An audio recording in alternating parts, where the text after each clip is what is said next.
desertification, floods, pollution, and erosion. These allude to the reality and grave impacts of climate change in Nigeria and the associated socio-economic consequences. As a bold action to limit the impacts of climate change, Nigeria, at the 2021 UN Climate Change Conference, COP26, committed to achieving net zero carbon emission by 2060 and subsequently set up an energy transition plan, ETP, to move away from fossil fuels to alternative renewable energy sources.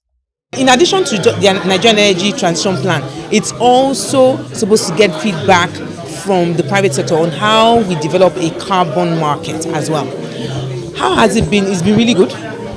We've gotten really good feedback from different experts across different industries. You'd have seen from the panel that we tried to, as much as possible, put different people, across sectors. So we had gas, we had electricity, we had finance, we even had people in not-for-profit, and the NGO sector. So it's been really good. Key players at this forum say public-private collaboration is required in executing the energy transition strategy and bolstering carbon market to drive socio-economic advancement.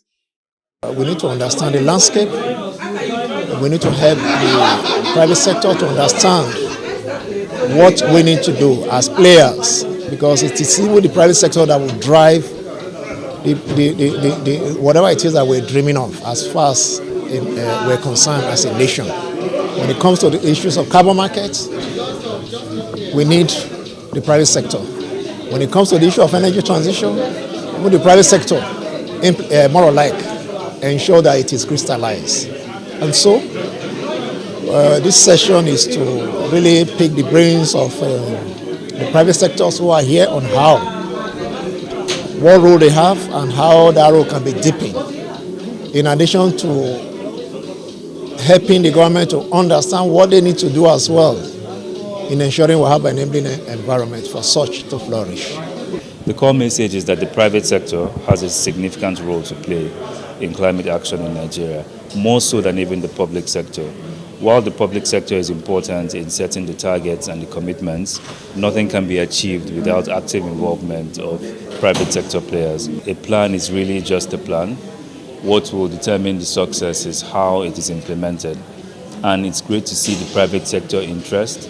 It's great to see organizations like NESG bringing together key players to set up a framework to move forward on the ETP. Nigeria's net zero pathway is expected to create up to 800 jobs by 2060, driven mainly by the power, cooking, and transport sectors.